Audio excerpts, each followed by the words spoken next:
Hey guys, welcome back to Jersey Shore Beers and Brews Reviews. So we finally got the round table set up, and I'm here with a couple of my friends, J-Dubs from J-Dubs Arts. Got my old buddy Randy over here. We're all brewers in one sense or another. This used to be one of my partners when we were doing the JSBE thing, and this is an old, long-time brewer from way back when. Yeah, back 15, 20 years ago. You could see Yeah, hold on. how long ago that was. Our first beer that we're going to sit down with today is a Stone IPA, and it's FEAR.MOVIE.LIONS, and it's a hazy double IPA. Comes in at 8.5%, and got a big old thing on the back. It says there's a 3 millimeter by 3 millimeter square in our Richmond, or 3 mile by 3 mile square in our Richmond, Virginia brewery with these 3 words painted on it. 3 meter maybe? I don't know. That's meter. What 3 words exactly? For the uninitiated, that's what 3 words? It's a global addressing system to bring locations to the previously unlocatable, inspired by the positive impact of this system. We decided to name this IPA after a 3 meter square in the brewery where it was created. Check it out. So now when someone says to you, what 3 words? You can reply with your own answer. If it's Fear, Movie, Lions, we'll see you there. Interesting. So these guys are going to share a beer because they want to kind of take it easy, and I feel like drinking. Would you like to pour? Do I want that pressure? No, but I'll open it if you want. Okay. There you go. All right. Well, he's going all the way with the gusto there. Would you prefer any like pull out or just a casual pour? I'm good with whatever. Got a nice head on there that filled it. Yeah, definitely did. You Looks have pretty fight clear through to that. me. You can have a mustache. Yep.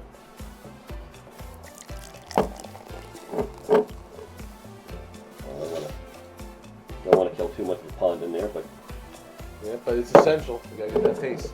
well, it's going to be there then. It is that little. It is a hazy going on. So it looks as though this is not filtered. That's an understatement. Yeah, I would. By the look of the bottle, I would say that's. I would say for anybody that picks this up off the shelf and sees a single bottle, not to be feeling cautionary towards the fact that the bottom does look like there's an oyster in the bottom. As my other buddy over here, Randy, says, it's pond water.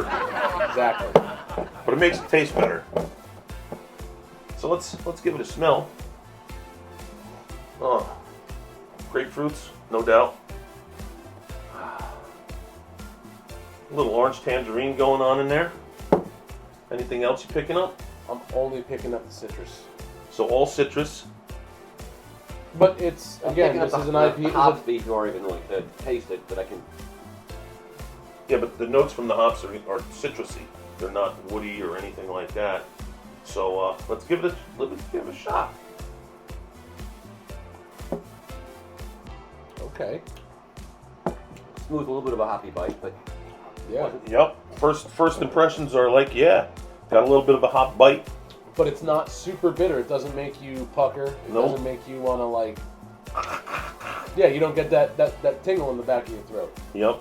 And It kind of drinks smooth like a bourbon almost. Kind of a little bit of burn on my tongue. a little bourbon. Yeah. Definitely got the hazy going on. It's almost like a New England IPA, but not quite. It finishes well. You know, that's. What's the ABV on this one? This is, You'll find out in the morning. yep, 8.5%. it's up there. Okay, it's up there. It's a solid beer. They got a lot to work with, you know, getting the Yeah. hops in there and jamming some flavors. I like it. Definitely I'm partial to 7s. I mean to 8s and above. Keeps you honest. You know, and it finishes well. I like that. You know, all the flavors right up in front of your mouth. I could definitely sit down and drink a couple of these. Yep. Some IPAs you have one and then you got to take a break. You need Yeah. like an intermission. Yep.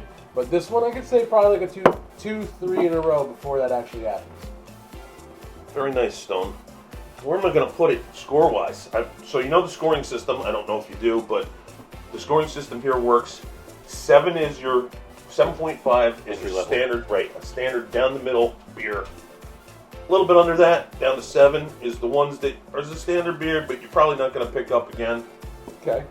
7.5 to 8s are your standard beers. They're going to be on your list. You see them in the store. Maybe you're not drinking them this week, but you're going to get them next week. Your 8s are your epics. The epics, when I say an 8, is the ones that I go, dude, you really got to try this beer because this beer is outrageous. Okay. And the 6s, from 7 on below, is the ones that you're probably never going to buy again. And the 10, that 5 should be your medium place. But it ain't. Okay, I guess it's your rules. Right. You do it. You that's can the way. any way you want. That's the way it's been, and basically it came about because I felt that no beer was that bad. Right. There's beers that are better than others. Well, absolutely, I will agree with that. And if you get to a 9, that's a legendary. So, Then what's the point in having 10? yeah. No, nothing is a 10. Well, there you go. I don't know. I'd say our holiday cheer was pretty close, like a 9.5. Well, that's the one. Because that baby was unicorn. And that's the one that someone said to us. It tastes like Christmas in our mouth. We said it felt like Christmas hit us in the face. We drank fucking 3 big boy bottles. Yeah, those were some strong beers. Those are probably 10%, 9.5. No, they came in at like 12.9. I think I got the recipe book over there. The second time you tamed it down, but our first one was stupid because we miscalculated the molasses. It was really good. So on a scale of 1 to 10, I would probably put this at about 7.5. 7.5. It's definitely a good beer, but as I don't drink often, I don't know if I would jump to buy this the first time I went into the liquor store to say, hey, I'm going to have a couple beers tonight. It's just a middle of the road beer. It's a very good full-bodied beer, but I don't think I could make that my staple every weekend. Right. Going to impress the in-laws? Yes. Right. I'm going to come in. I'm going to say I like this beer a lot. I like the fact that it's a hazy. I don't know if it's really considered a New England. I think that there's too many styles out there with the hazy IPAs and the IPAs and hazy New England IPAs and stuff like that. So I'm going to consider it a hazy, and I'm going to have to back you up on yours at 7.5. I think it's a standard middle of the road thing going on there. I don't think that I'm going to look for it, but I don't think I'm going to pass it up if I happen to see it. Fair enough. Well, I would definitely complete that roundtable theory. I could write in there too. I mean, it's perfectly acceptable. I like it a lot. But there again, there's so many great beers out there. It's just to say I'm going to go out and seek out this beer tonight is Right. It doesn't elevate itself to that next level. Right. It's not the kind of general consistency. It's good, but it's not a Willy Wonka product. You know, it's not popping out in your face and saying, buy me. It's got a fucking cool label. It's got an interesting backstory that I'm not going to lie, I listened to you talk about it and I was still reading along with it. I didn't fully grasp it until I reread the bottle like 3 times while we were sitting here. But, yeah, well, that could be just a hook too. You could write anything, Exactly. throw it on there. Sure, absolutely. I mean, it is kind of confusing. You have to make when you go into a package store, and there's cans, and they don't really even give you a description of the beer. It's all about the label.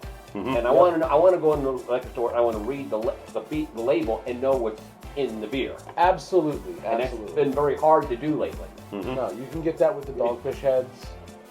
They always say, you know, what's in it. Yeah, There's give me at least a little backstory to the paragraph beer. describing what's in there. But it's more just movie labeling almost. Like, so when you walk in, you can't tell what it is. Well, that's why I do a little digging on the reviews, and I'll go to the websites and I'll put up like what kind of hops is in it, and what kind of malts and stuff like that. So if you guys are out there, make sure you pay attention to the descriptions because that's where I list that all. Yeah, because the flashy label will only get you so far. That's true. That is true. I actually purchased a 4-pack for like $25. Yeah. I totally got marketed. It wasn't Monster, was See, it? I told you about the labels. That's why the labels are important. You got to make a good label. Well, yeah. Because it caught his attention. It got him for $25 Well, if you bucks. spent $25 for sucky beer, I mean... I'm an 80s kid. I was born in 1983. Okay? My big growing up was Teenage Mutant Ninja Turtles, and they had Teenage Mutant Ninja bowls. Of course, you had to buy it. Of course! Each can was a different bowl that looked like one of the Teenage Mutant Ninja Turtles.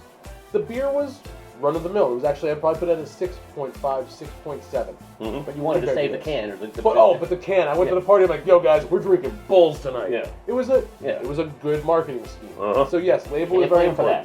that. Even the box that this came in has a nice fucking wrap to it. Right.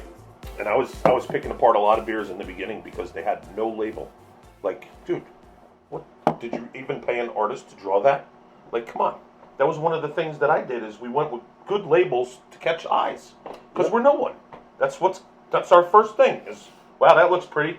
Wow, Screaming Demon. Hey, let's grab them. Well, and when you know, don't have there's anything... definitely been beers I bought because the label caught my eye. But then after the fact, I really wasn't that pleased with the beer, so I never bought it again. Yep. So you got to back up the label with your beer. So yeah, 7.5, I guess that's a review on this one. We're going to finish this up. We're going to still bullshit. And we'll bring out another one. Yeah, that sounds good. Not bad, though. Not bad. Well, definitely, I would have another.